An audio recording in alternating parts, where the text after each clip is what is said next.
대한애국당 수석대변인 임지연입니다. 브리핑 드리겠습니다. 대한애국당 제92차 최고위원회의 내용입니다. 서민 떠들던 좌파 독재 정권의 민낯을 국정조사를 통해 밝힐 것. 어제 경남도당 제2기 위원장 이취임식이 있었습니다. 오후에는 대한애국당 광역시당 이취임식이 있었습니다. 이 취임식 열기가 대단했습니다. 우리가 생각하는 것보다 경남, 부산, 애국국민들의 나라에 대한 열망과 나라에 대한 걱정이 높았습니다. 이번 주부터 동계투쟁이 시작됩니다. 지금의 대한민국 현실은 앞을 바라볼 수 없는 위난의 시대입니다. 시장 경제는 거의 무너졌고 사회주의 경제가 들어오고 있습니다. KDI에서도 젊은 학자들의 반발이 나오고 있습니다. 고용, 세습이라는 것은 젊은이들의 희망을 빼앗는 것입니다. 민노총 아버지를 만나서 대기업과 공공기관, 공기업에 들어가는 것은 시장경제 원리에도 맞지 않고 사회 통념에도 위배됩니다. 공정 경쟁은 사회주의 자본주의 사회의 기본입니다. 박근혜 대통령 정부 당시 131개의 고용세습을 계약했던 기업과 공공기관이 있었습니다. 끝까지 저항한 20개 기업과 공공기관을 제외하고는 고용세습 계약이 다 철폐되었었습니다. 그런데 이 노조 천국을 만든 문재인 좌파 독재 정권이 들어오고 고용세습이 부활하고 있습니다. 국감에서도 지적했지만 고용세습은 대한민국 현재와 미래를 위해서 절대로 용납할 수 없는 일입니다.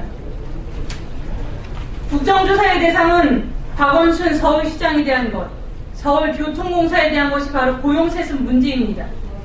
민노총의 친인척을 고용했느냐가 핵심입니다. 감사원에 감사 청구를 했다고 하지만 박원순 시장은 국정조사의 대상이며 당사자입니다. 서민을 떠들던 그들의 그 민낯을 채용비리 국정조사를 통해 낱낱이 파헤쳐야 합니다. 민노총이 주장했던 민노총이 주인되는 세상, 노동자가 주인되는 세상에 민낯이 드러나야 합니다. 야당이라고 하는 자유한국당은 정파의 이익에 매이지 않고 미래세대, 청년에 대한 책임감을 가지고 파헤쳐야 합니다. 다음 내용입니다. 좌파 독재 정권이 몰락하고 있다. 국민이 회초리를 들 것.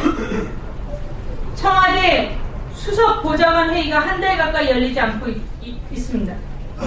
청와대 내에서 비서관 음주운전을 비롯한 성추문, 기밀 자료 유출 등의 문제가 있습니다.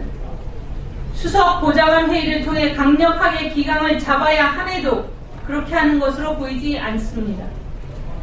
문재인 정권의 레임덕이 이미 벌써 온 것 같다는 말들이 있습니다.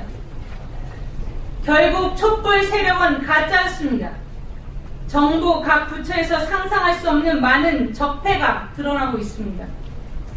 태양광 관련해서 전 한국농어촌 공사 사장이 태양광 회사의 대표를 했었고 아들이 사내 이사를 했습니다. 현재는 그가 국회의원 시절 재직하던 비서관이 대표를 맡고 있습니다. 법무법인 부산은 제2저축은행 사건에 관계되어 있었습니다. 몇십억의 돈을 나누지 않고 있다가 정권이 바뀌자마자 나누었습니다. 법무법인 부산에서 문재인 씨 사무장으로 일했던 사람이 공공기관의 상임이사로 들어왔습니다. 박근혜 대통령 정부 시절 낙하산 인사 한두 명으로 얼마나 많은 공격을 받았습니까? 지금 공공기관, 공기업의 70% 가까이가 전 캠코더 인사입니다. 전라도, 캠프, 코드, 더불어민주당이 전 캠코더입니다. 이제는 그것도 모자라 문재인 씨가 있던 법무법인 사무장을 공공기관 임원으로 임명하고 있습니다. 대한민국 국민을 무시해도 너무 무시하고 있습니다. 이 정권의 끝이 멀지 않았습니다. 마지막 내용입니다. 국민들의 분노가 태극기의 함성으로 모아질 것. 더불어민주당의 후보로서 당선된 경기도지사는 여배우와의 스캔들로 형의 강제 정신병원 입원, 해경군 김씨가 부인인지 아닌지 논란이 있습니다. 이 정도면 공천이 잘못되었다고 사과하고 사퇴를 시키는 것이 맞습니다.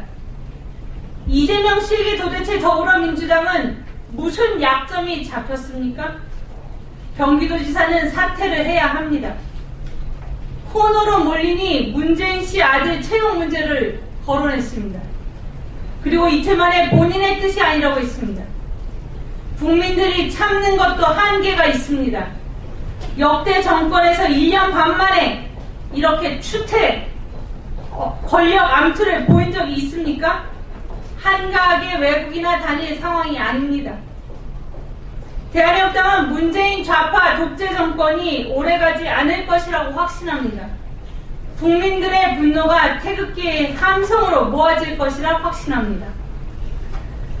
자유한국당 같이 투쟁하지 못하고 앞가림도 하지 못하고 책임정치, 희생정치, 개혁정치, 혁신정치를 하지 못하는 야당은 야당이 아닙니다.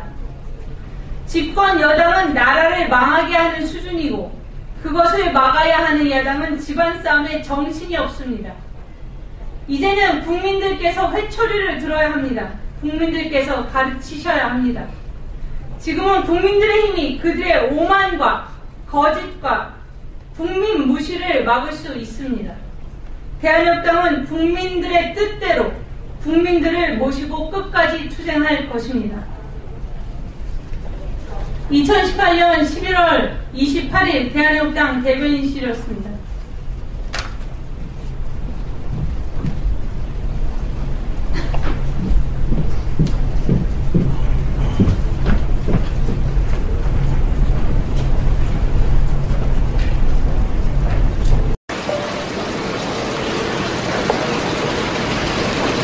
대한민국당 당원 동지 여러분, 태극기 애국동지 여러분, 내일 우리 제93차 태극기 집회 있는 거 모두 아실 것입니다. 혹시 아직까지 모르시는 분들 계시다면 내일은 토요일이 아닌데 목요일이잖아요.